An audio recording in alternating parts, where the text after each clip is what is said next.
You've flown under most challenging conditions. We knew what we were doing. We were going to get hit by bullets. One thing that AI and automation cannot bring. You have to treat it like it's the most important flight. You don't have to put on a uniform to have that love for the country. What was the hardest decision you had to take mid-air? This aircraft will not recover. And we had to take a decision to eject. What we are very lucky to experience nowadays as trainee pilots especially.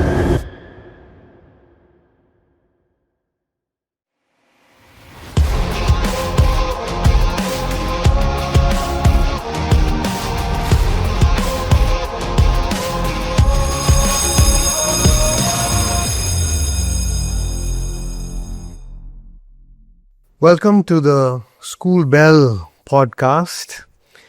This is a podcast produced by the Bethany Education Board and the Bethany Institutions, curated by an alumnus of us, Daryl Kinn, son of our principal, Mr. Robert Kinn.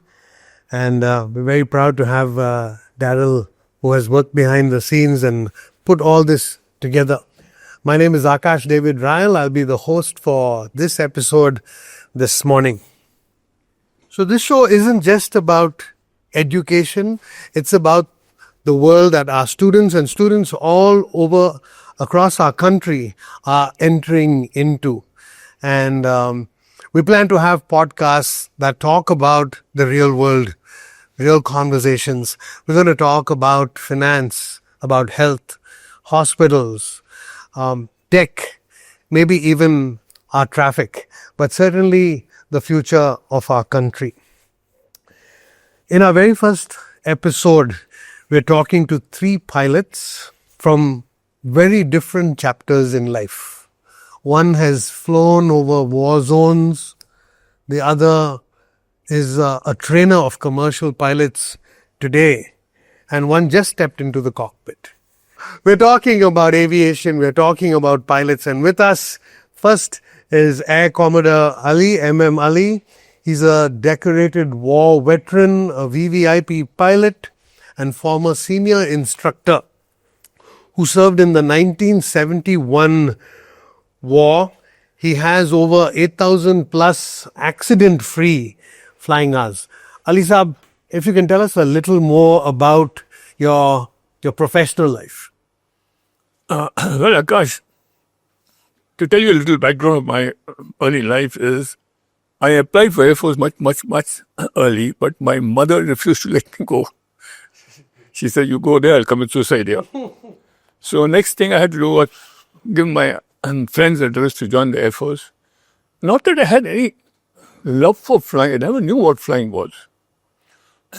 But I just wanted something more adventurous because my elder brother had already got a admission in a medical college, so my parents couldn't afford the second professional college. So I was doing commerce. I said, I don't want to be a desk-bound job. I want something more adventurous. So I applied for Air Force again. I applied to flying school, Jakkur for flying, which they were giving at subsidized rates. Which year was this, if I may ask? This was 1965. I got selected for both the Air Force and the flying school. But I told them I prefer to go for the Air Force rather than the flying schools. I joined the Air Force. I went for fighters.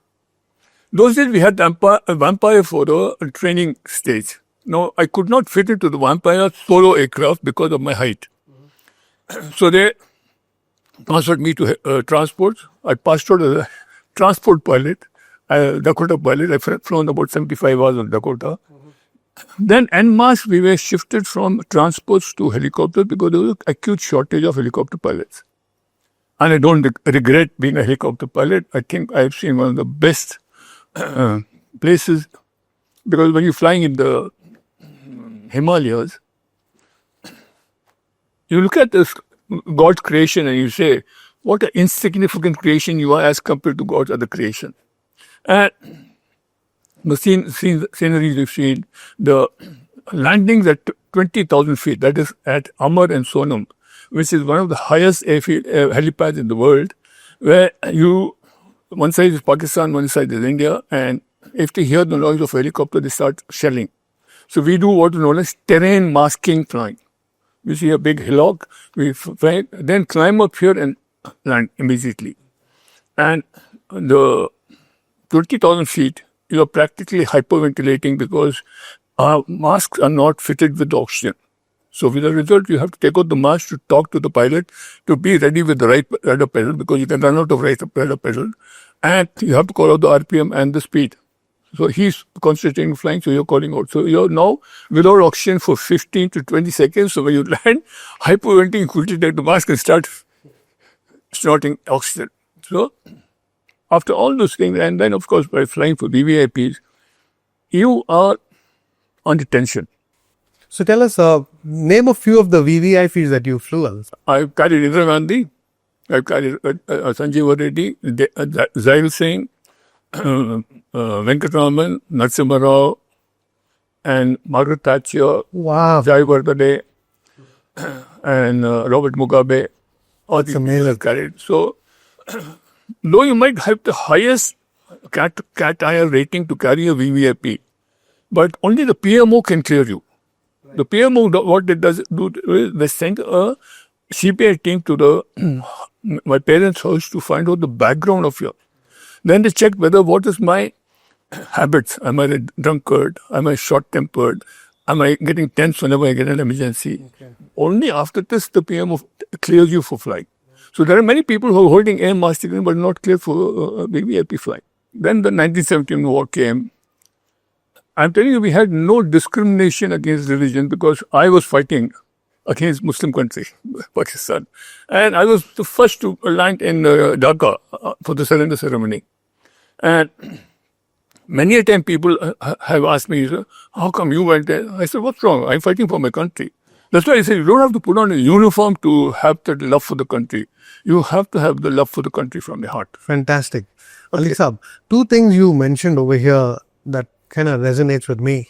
One is, I wanted to join the Navy like my dad, but my mother said no. I want to ask you, why did your mother say not to join the Air Force? She thought in a crash, your body not, in pieces. Because, if it burns, it's against us. We don't burn the body. We inter it, isn't it? So she says, ye haram ki maut hai. So I told you, that. So I said, okay. But next time I gave my friend's address and I went through. And she did not know that I was in the Air Force, because when I went to Commodore Air Force Administrative College, there was hell to pay because my address was Air Force Administrative College. So when I came back, I told her, I'm not in the flying, I'm in the Administrative College. So I fooled her throat. But eventually she came to know about it. Then I think she was reconciled to it. She accepted what she couldn't change. Wonderful. I'm sure she must have written this last bit about your 8,000 plus hours of accident-free flying. Basically what happens is, when you have so many hours and if you can't handle an emergency, those thousands of hours are useless. Sure. What is present in the cockpit. Yeah. There's a very nice thing in the Indigo, before you enter the cockpit, on the door it's written there. This is the last point to leave your worries behind. Aviation is a serious business. You cannot afford to carry your worries into the cockpit. Even if you don't like the person on the left, you still have to act as a team. That's why in the team there is no I. Together everybody achieves more. So I keep telling them, I still take classes for CRM for pilots. So I keep telling them this, please ensure that when you go there, you are totally involved. No listening to Vivid Bharati, because from Bombay to London is about 9 hours. What to do after top of the flying when the best pilot is the autopilot. Best pilot is autopilot flying. You got nothing to do, you're listening to Vivid Bharati or to Virat Kohli hitting sixes. No. So your thing is to concentrate on your aircraft. Sure. Thank you, Ali Saab. Thank you very much. We move on to Group Captain Anant Mathur, a veteran fighter pilot, Air Force examiner, test pilot with over 35 years of experience, and now training future commercial pilots through his academy, Narayan Aviation. Would you like to tell us a little bit more about yourself? So, Mr. Akash, what happened was, for me, the first time I saw an aircraft was when I was in Himachal in class 11th. And what we found was that there were heavy rains like they are happening right now. And in that heavy rains, the roads were blocked. And there was no way we could reach. Basic food items could not be provided. And near the riverbed, one helicopter landed.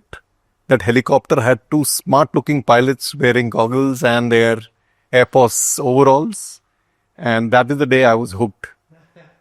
What do you want to be? I want to be an Air Force pilot. Fantastic. That's great. And that's where I started my journey. I joined National Defense Academy. And like different people, different concepts. I had my guidance from Air Marshal S.S. Malhotra, who is an icon of VVIP flying. His son and me were together in the service selection board.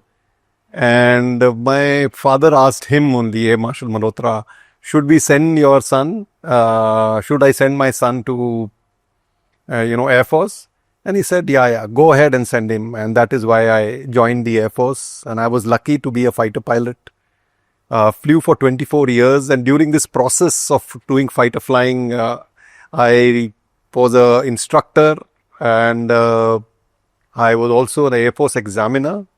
As an Air Force examiner, you travel around the world to check other fighter pilots, how they are doing. And then check them out. So you are mostly hated for your job.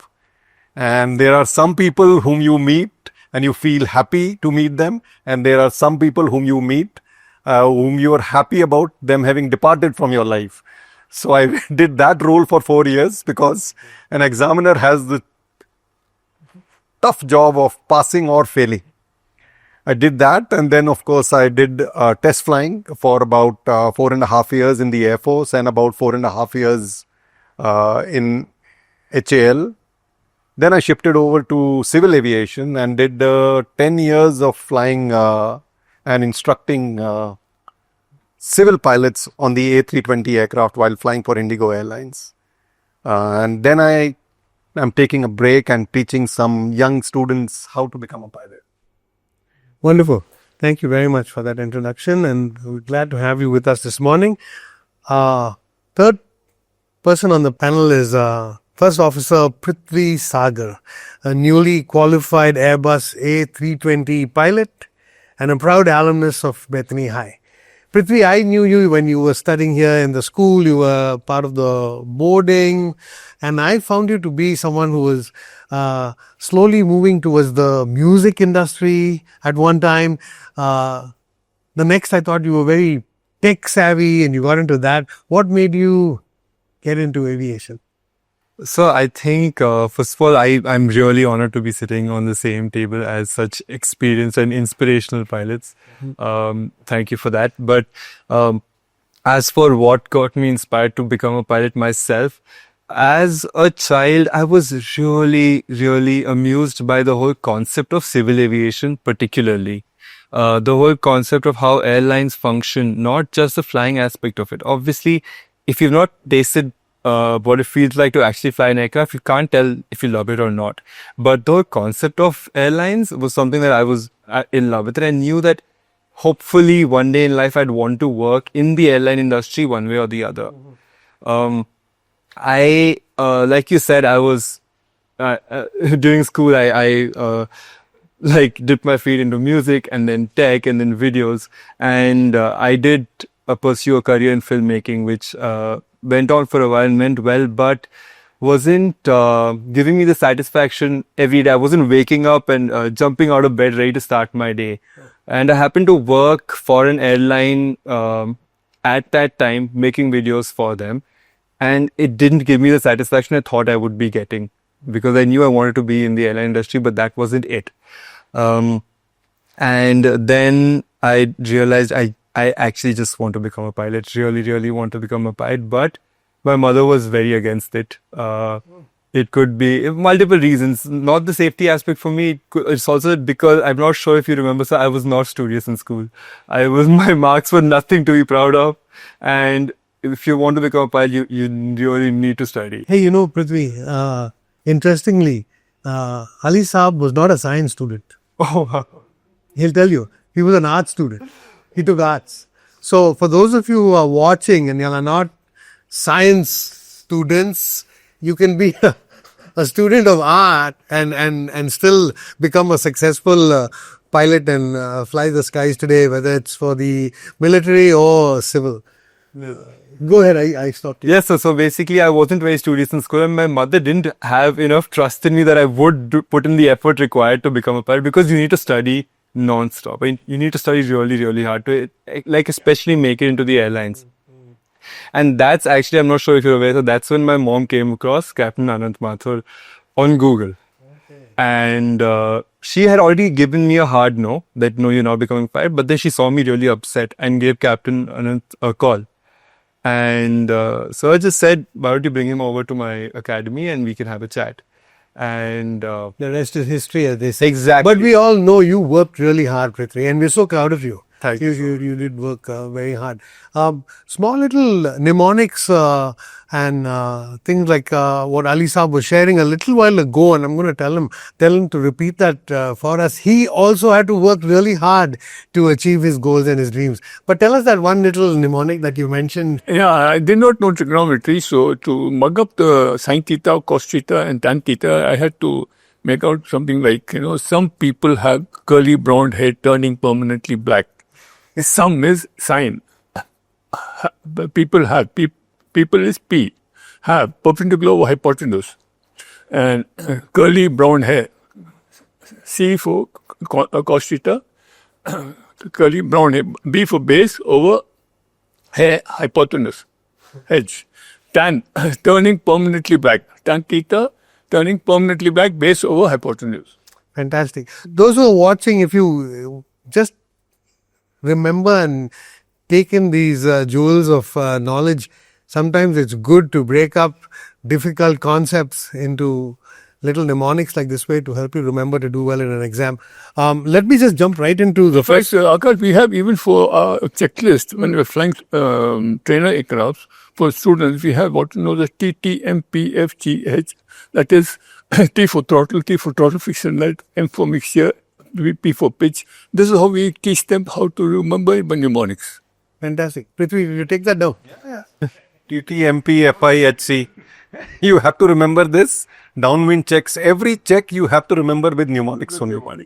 The only point that I want to say is that sometimes people think that something is very hard. But if you want to achieve it, like they say in the movies, that अगर दिल से चाहोगे तो सारी कायनात आपके इस इच्छा को पूरी करने में आपकी सहायता करेगी. You have to work hard. There is no doubt. But I always tell young students who come to us, do not worry. If you work hard, you can achieve it. And you have to follow the KISS principle in life. Keep it simple and stupid. Don't overcomplicate things. And you will find that even rocket science is not rocket science. You can achieve anything and everything in simple, easy to do steps. Every complex thing can be broken down.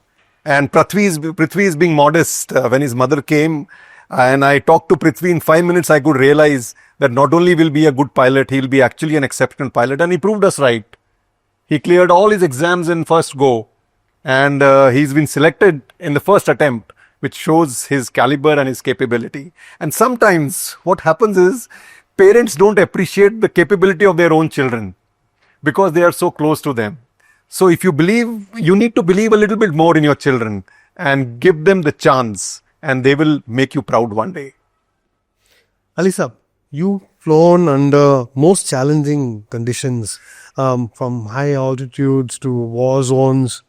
Can you tell us, if you remember very clearly, what was your first flight like? The first flight, the first time you took off, you went into the air, because I know you're very passionate about the whole thing. Like I said in the beginning, Akash, I did not have any knowledge of what flying is. But when I started flying, and to say that in a L5, Sentinel L5 in Nagpur, I did my first solo in 11 hours, 40 minutes, which is a record. Normally people take at least 20 hours or something. I did in 11 hours, 40 minutes.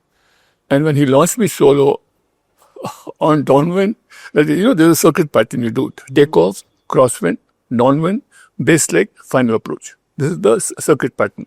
So on downwind, when you're supposed to do certain checks, I left the control and I started shouting. That was my biggest moment of my life, I think.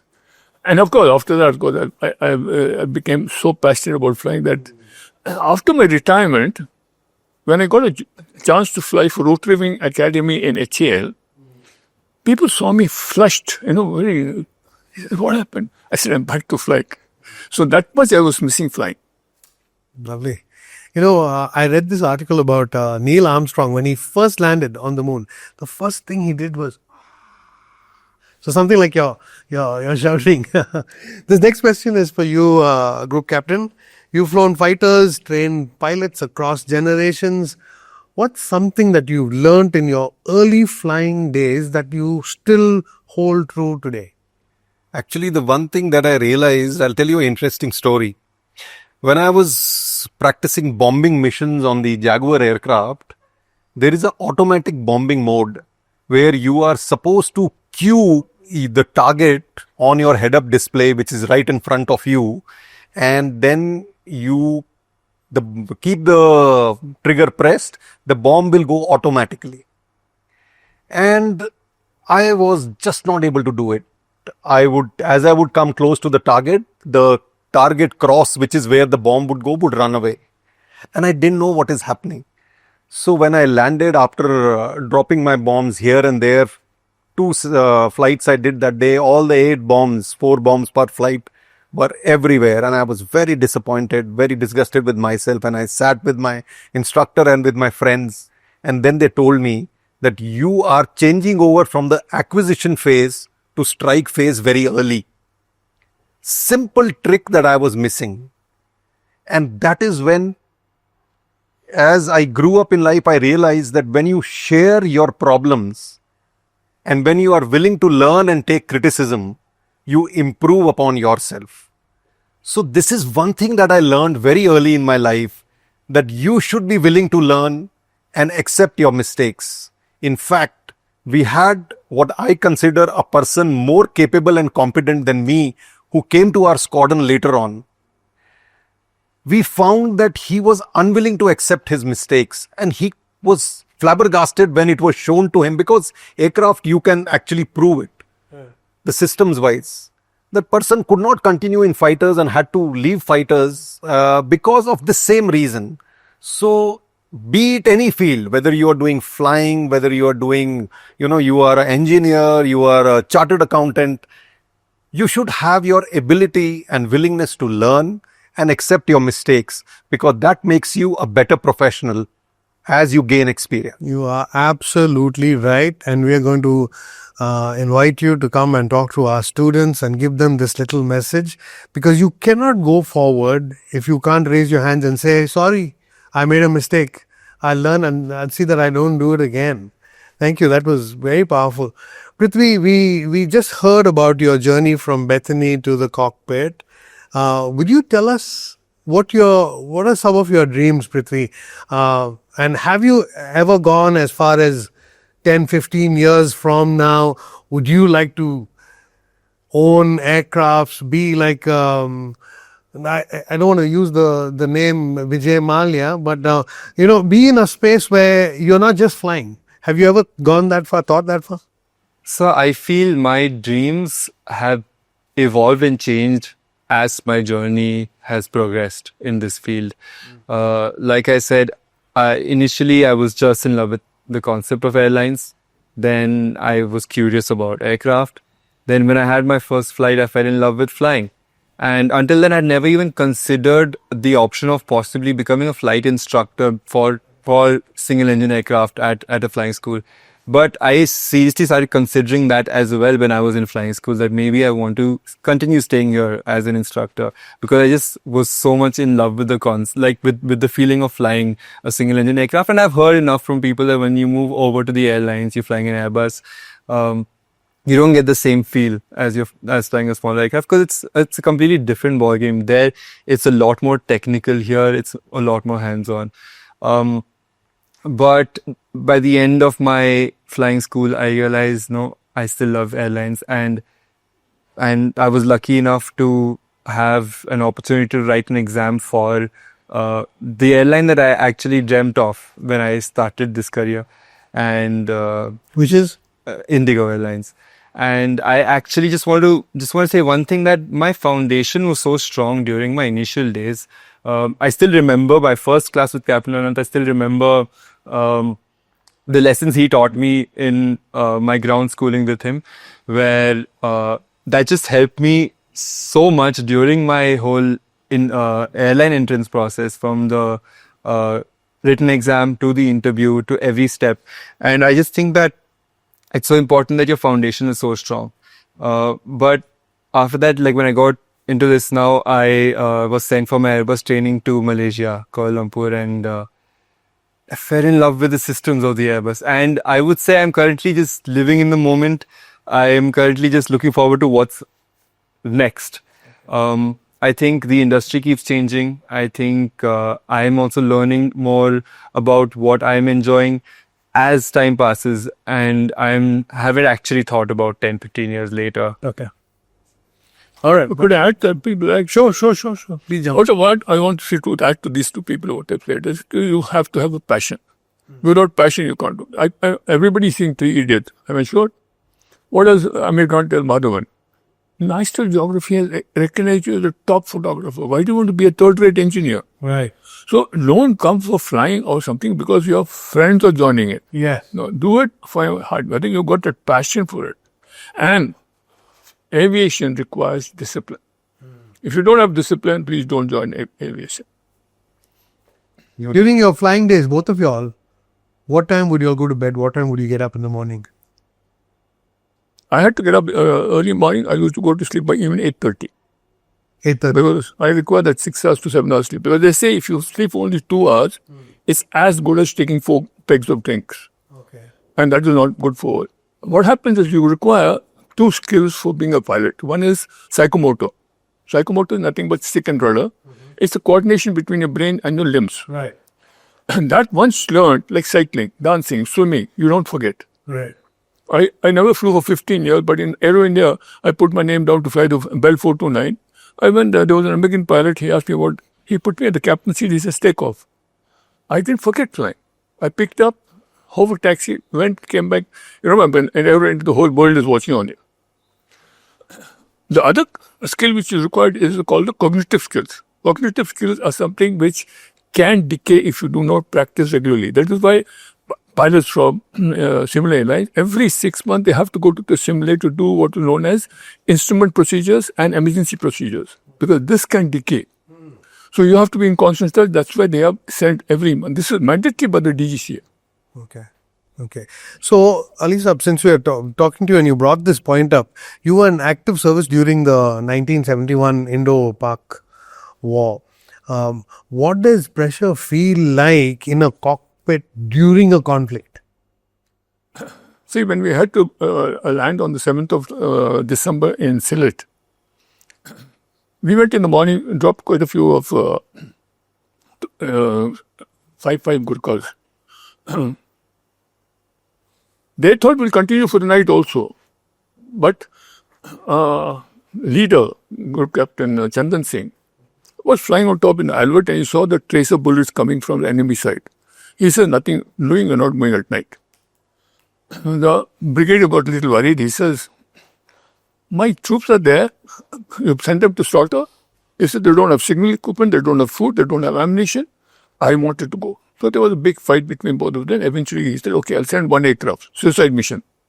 If that comes back, then other aircraft will follow. So, my side command, this is what I found, Akash, during that walk, our leaders led from the front. Whenever we asked the troops to get in, you know who were the first people inside?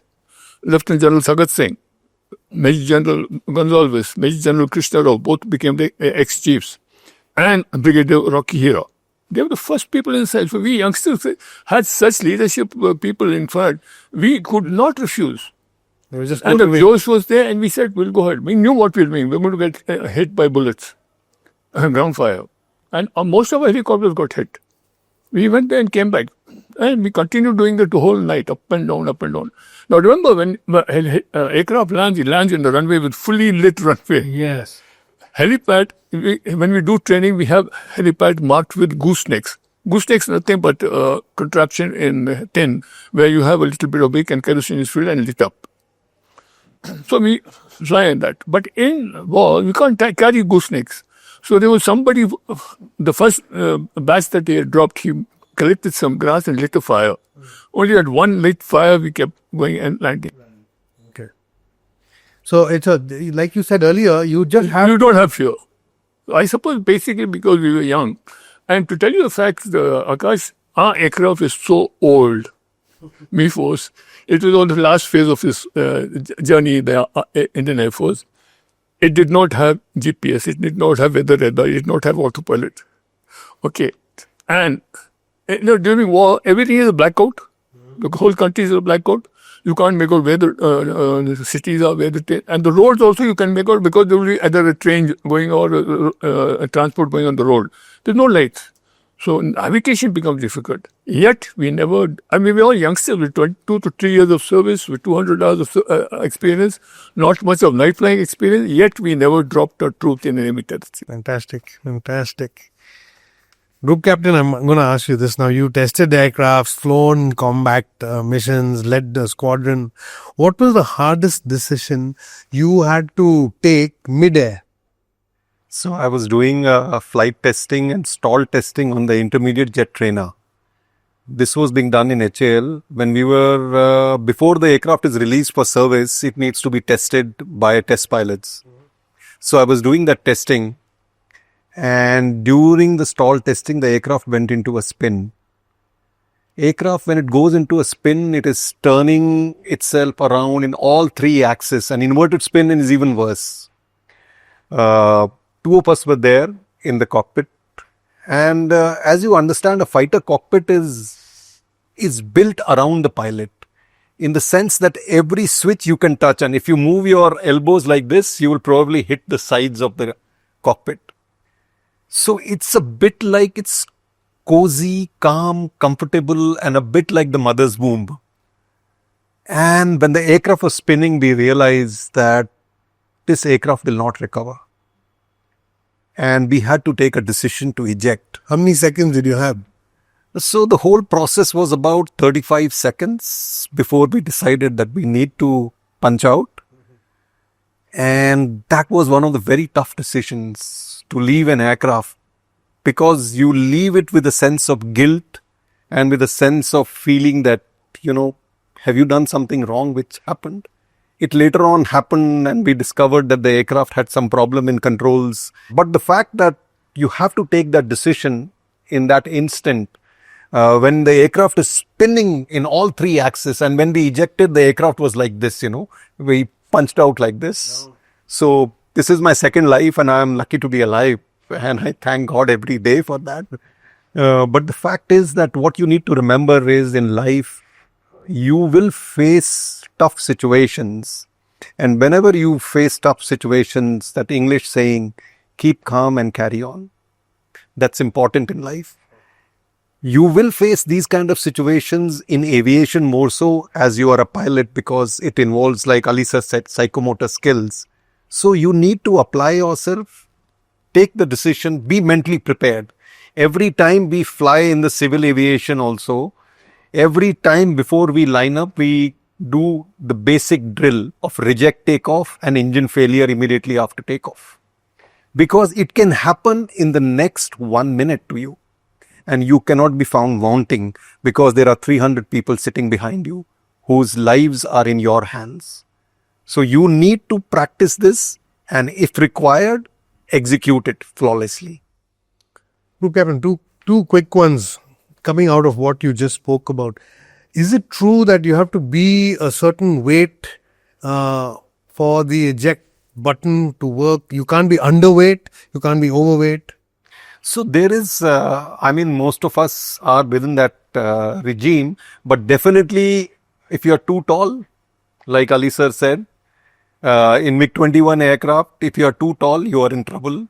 If you are too short that your arm reach is not available, or your leg length is not there to handle the rudders properly, then also you will be weeded out. In fact, it's a very funny story. We used to have, I was an instructor in Hakimpet, and there were Iskaras and Kiran Mark IIs. Now, Iskara aircraft, we were training and we used to fly 3 to 4 flights a day. And Iskara aircraft had 3 choices of air conditioning: hot, hotter and hottest, because it was made for Poland. And Kiran Mark II had very comfortable air conditioner. And guess which aircraft did the instructors wanted to fly? Obviously the Kiran Mark II, because you could at least, breathe easy. Yeah, it used to be hot, at days. And I did 1.5 years and 500 hours of flying on the Iskara, got my Cat A category on the Iskara. And then I came for the test flying here. And the first test practice in the test pilot school is cockpit assessment. So we went to the Institute of Aviation Medicine and got ourselves measured, because we had to assess the cockpit for reach and comment whether the cockpit is suitable for a different size of pilots. And the Institute of Aviation Medicine wrote on my paper, unfit for Iskara. So 1.5 years I was flying the Iskara while being medically unfit for it. I'm just lucky. Because they don't customize the cockpit for you. Yeah, they don't. In fact, I must tell you, Akash, one thing. On my left is Air Commodore Ali sir. Ali sir was the chief flying instructor when I was a cadet in BFTS. And on my right is Prithvi, who has been my cadet, so to say. 3 generations. So there are literally 3 generations of pilots, and we are forming a beautiful link in that way. Yeah, sure. Right. No, I'm so glad that it just so happened this way. Totally out of chance. So, coming to that now, your generation, Prithvi, you all are flying aircrafts that are so tech heavy. Automated. Ali Saab was saying in their days they didn't even have GPS. Right? What do you think the mindset of y'all? Can you all concentrate and can you all give your 100%? He also, one of them mentioned that, a 9-hour flight, 11-hour flight, once you're up and autopilot takes over, I don't know whether they'll listen to Vivid Bharati anymore, but there are other things, YouTube and other stuff that they'll be doing. So can you still concentrate and be with it, with all the tech available now? So I think every piece of tech that is added on to an aircraft just increases the level of safety, reduces pilot workload, which is very important, again, for safety and to carry out safer operations. And I think what we are very lucky to experience nowadays as trainee pilots especially, is that even our trainer aircrafts are quite advanced. We see our trainer aircraft single engines and our multi-engines with glass cockpits, Garmin G1000s. So transitioning onto an airliner from there is far easier than if you had trained on maybe a 6-pack conventional cockpit, which has the analog instruments. Now, for example, the aircraft that I happened to train in, they had proper avionics with screens, very similar to what I experienced in an Airbus training situation as well. And we also have FADEC in our trainer aircraft nowadays, which is full authority digital engine control, I think. And that is a major component of how the engines are controlled in airliners as well. So increase in the technology in our trainer aircraft is very, very beneficial, sir, to not just making the transition into airlines far smoother, but also at the same time just making everything a lot safer, sir. Okay. I'm glad to hear that the safety part has been enhanced. But again, your generation, you'll have such short attention spans. So my worry was, will y'all be fidgety once you'll fly up? So if I may be very honest, it does give us something to do during cruise. For example, during my flying school days, I would just open up the map on my MFD, which is a secondary display, and go through my route, see what all airfields I'm going to be flying over, what airfields I'm flying around.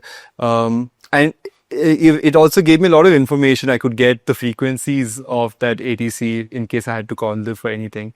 And it gave us something more to do during our flight for sure, which was a fun aspect of it. I'm going to go into a little serious question now and this is posed to all three of you, and I'll give you all a couple of minutes each to answer.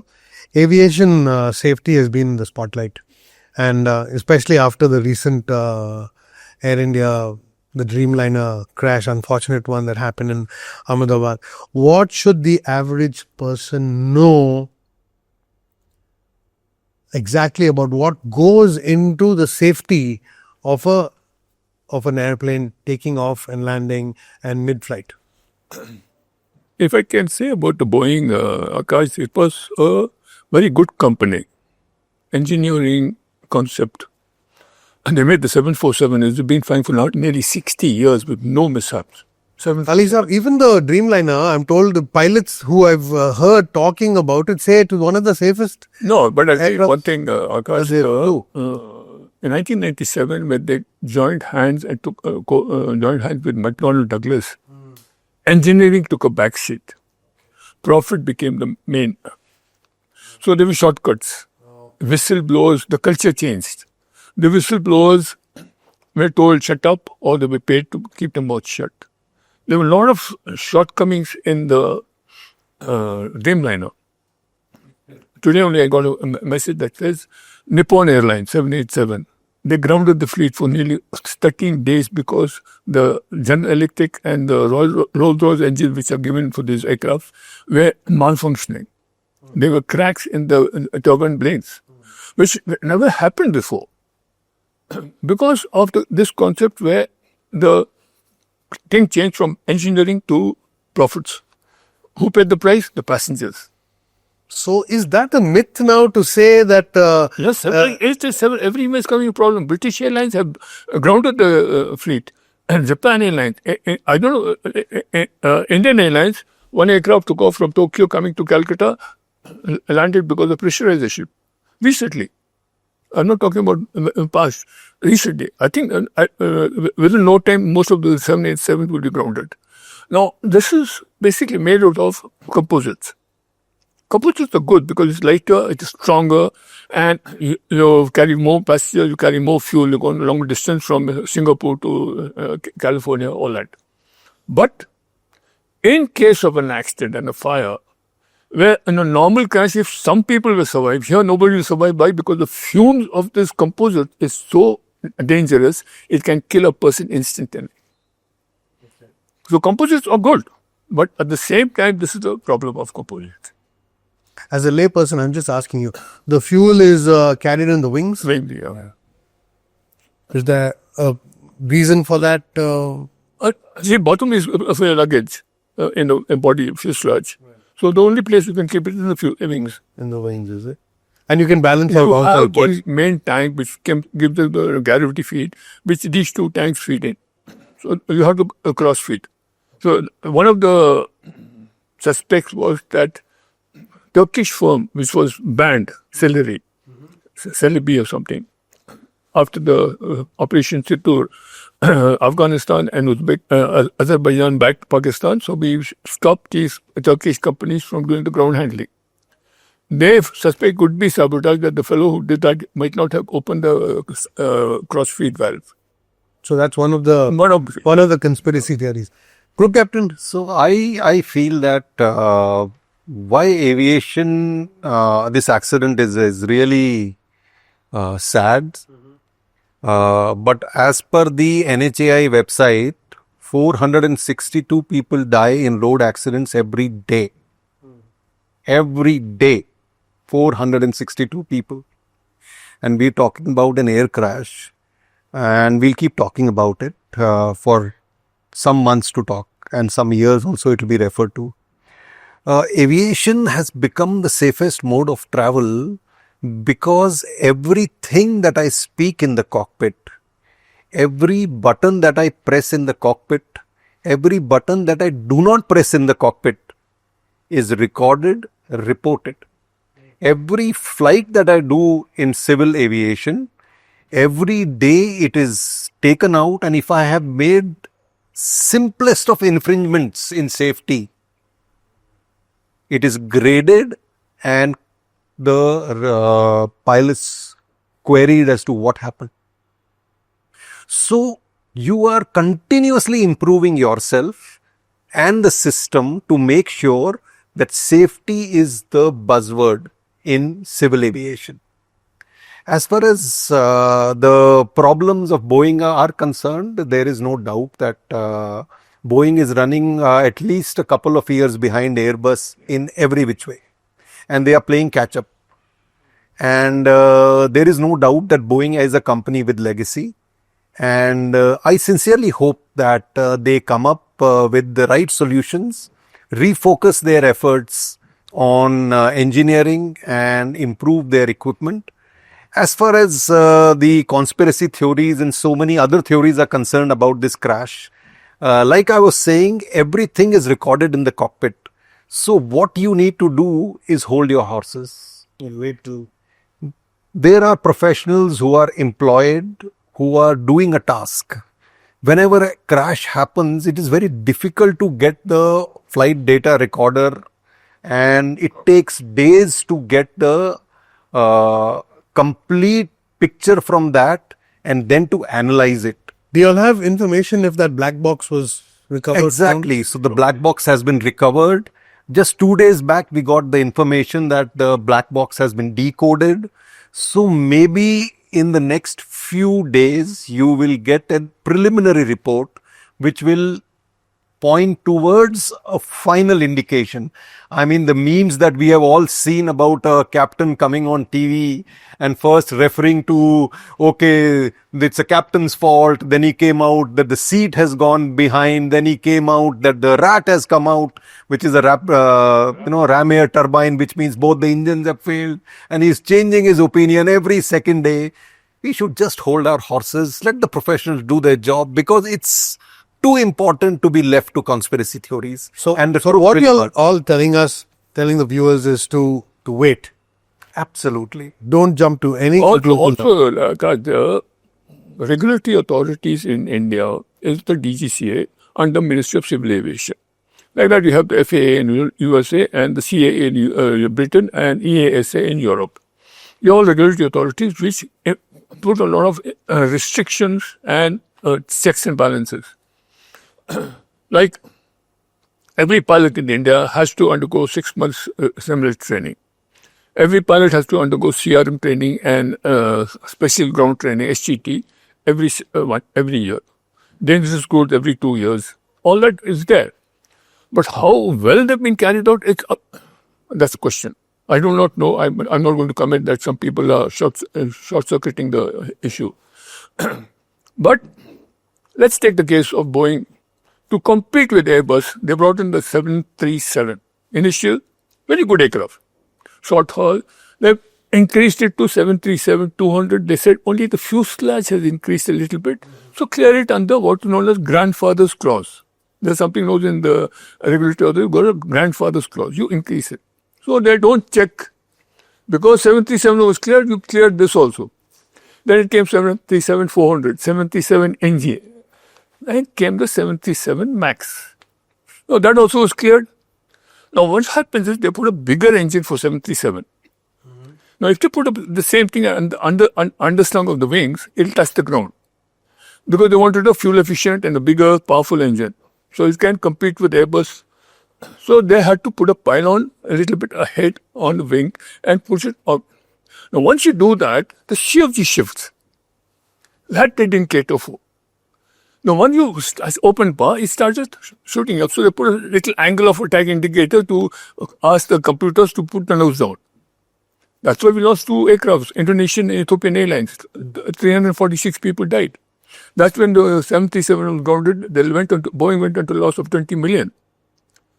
The CEO of Boeing and CEO of FAA resigned because of this. So now, what happens when you have certain recovery method, you're supposed to put it in bold print in a pilot's checklist. This was not put. Pilots were not trained for it. Some pilots didn't even know that it existed. Now they started training them, and now they started explaining. That's why Isn't there a regulatory board that controls all this? he's supposed to fly it. The test pilot is supposed to fly it and clear the aircraft. But under the grandfather's clause, clear kar diya. Going forward, do you think checks and balances will be even more stringent? Or do you think still I believe corruption will rule over all I this? read in the paper that now DGC has authorized full audit of all the training establishments, all the airlines, and now for this 787 crash, you're supposed to put a person who's qualified on the 787. They put an ex-group captain who's an engineer but who's not worked on 787 in an inquiry. Now, what justice can he do to the inquiry? The black box was recovered 48 hours after the crash. Till 16 days after that or 11 days after that, the thing has not been milked. And you're sending it to NTSB, to USA, when you got your own lab. If you go and send it to NTSB, they'll try to cover up because it's their company, it's Boeing. But all in all, I think Boeing has taken a big hit, no, after this. The Boeing company is facing their own crisis in terms of image and safety, and it requires dedicated engineering trust for this company to come out of this. And I sincerely hope that it does, because you need competition. You need Airbus and Boeing to compete till the time we get our own aircraft in India. On a lighter note, as director of Bethany, my principal and I, we struggle sometimes. I wish we had autopilot. There's no question of that. I'm going to wrap it up with just another 3 or 4 more questions. Do you think India is preparing well enough for the next generation of aviation challenges? Air traffic, sustainability, training infrastructure. We're still talking about bird hits. Is there some way we can prevent that or take off when we know that it's a clear sky? Because I remember even the latest air crash, they were talking first, they said, no, but can't be. Ahmedabad didn't have any birds at that point in time. See, Akash, like the DGCA controls the pilots and the aircraft, what is called when the aircraft is manufactured. DGCA flies with the test pilots and certifies and gives him what is known as certificates of airworthiness. Okay. Like seaworthiness, a ship has to be seaworthy. So, the Airports Authority of India control all the airports. They are supposed to check whether the markings are current, whether they are visible from the final approach. Well, what happened after this constant landing with the tire things, markings, the markings get a little faded. Then you have to see that the grass on the other sides is cut to a certain level, because insects come in. When the insects come in, the birds come in. Right. So the bird can get ingested. Okay, and then you have to have the ATC. ATC has to have all the facilities, and the ATC officers or controllers, they have also got duty time limits, like the FTTL for pilots. You cannot fly for so many hours per day, so many hours per week, so many hours per month, so many hours per day. They also got. Because after all, he is controlling about 5, 6, 10 aircrafts on approach. He also can be tensed.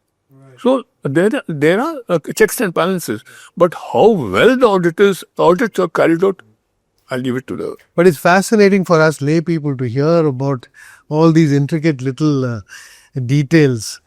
Group Captain, I'm going to ask you this now. With AI and automation entering cockpits, what part of a pilot's role do you think can never be replaced? AI and automation is actually helping aviation in phenomenal ways. In fact, when I fly the Airbus, I realize that I have to keep the autopilot on and analyze, and it reduces my cognitive overload. So I am focusing on managing my systems rather than flying the aircraft.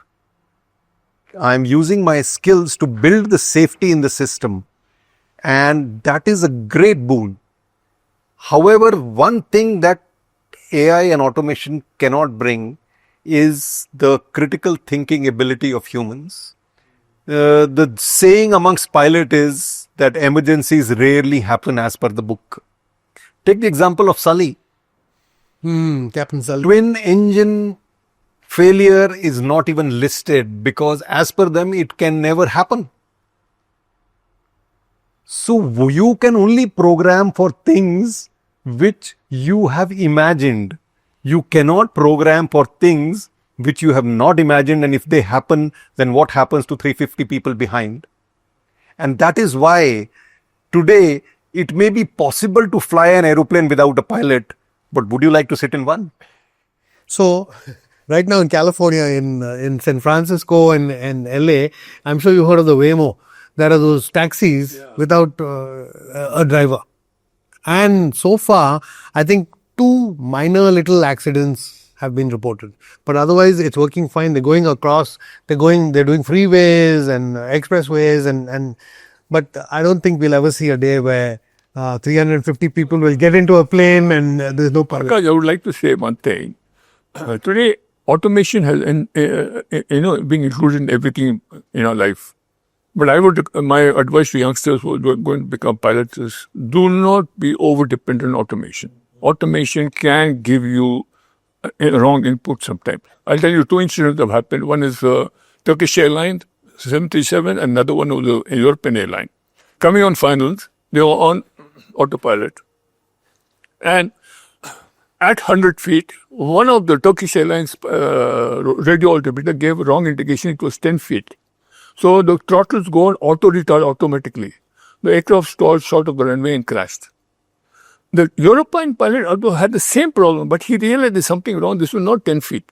So he switched off the automation, opened power, controlled the stall and landed. Okay, second aspect.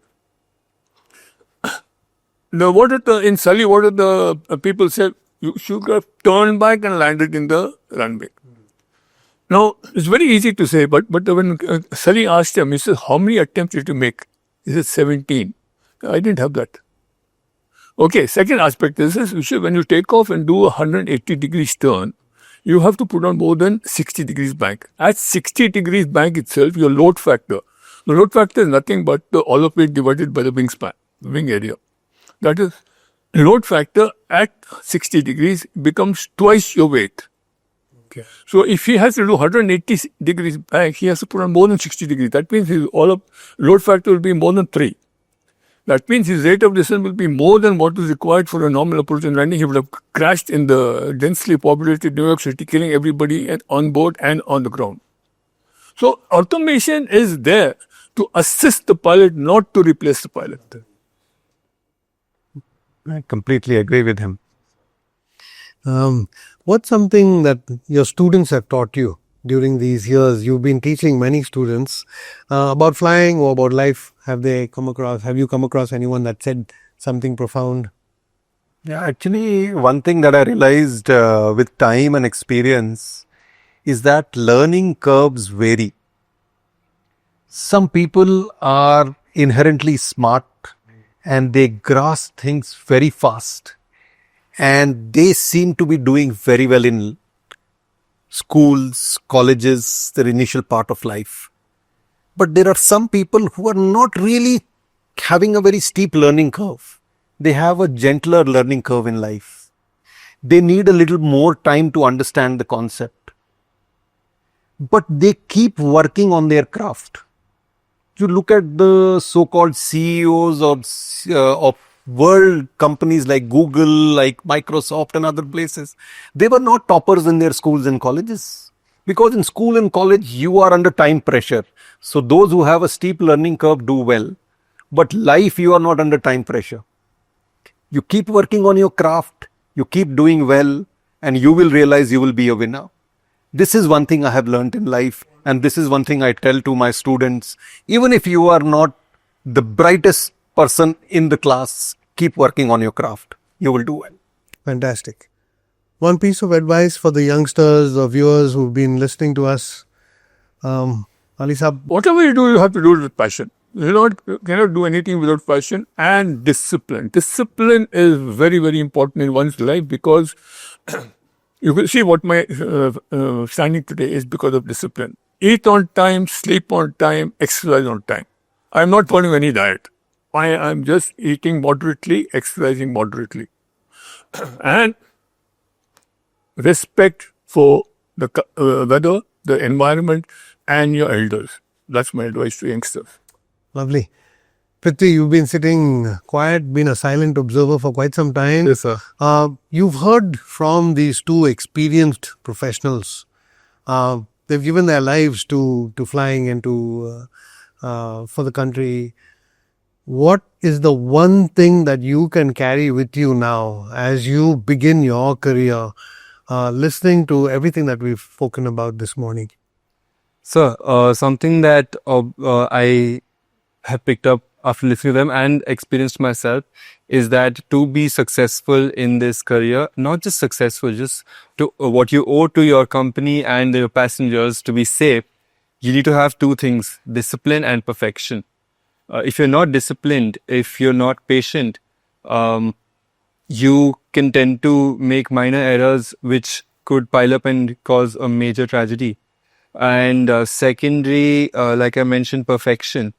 Every flight, you have to treat it like it's the most important flight. You can't slack off, you can't get complacent. Like both of them mentioned, that don't rely on your automation blindly. You have to trust your instruments for sure. When you're flying in low visibility, that's all you have. So that time you have to trust it, but you can't be blind about it ever. And apart from that, I just feel, like I mentioned, be disciplined, keep studying, keep your knowledge up to date, and you'll be good. Wonderful. Commodore M.M. Ali, Group Captain Anant Mathur, and First Officer Prithvi Saggar, thank you very much for playing such an important part in this first episode of the School Well podcast. Today's conversations gave us a rare window, not only into flying, not just in the sky, but we heard real stories. We heard about discipline and the challenges that these pilots carry with them. And this is what the School Bell podcast is about: real conversation with real people about real topics in our country, what we care about here in India. For the viewers, we encourage you to listen to us in time to come. We'll be talking about important things such as healthcare, even education, traffic, finance, and the future of our country. So if this episode resonated with you, you liked what you heard, then I'm going to ask you to like, to follow, to subscribe to the School Bell podcast on YouTube, Spotify, and Apple Podcasts. One topic at a time, one honest conversation at a time. Until next time, stay curious. Thank you. Thank you. Thank you, Akash.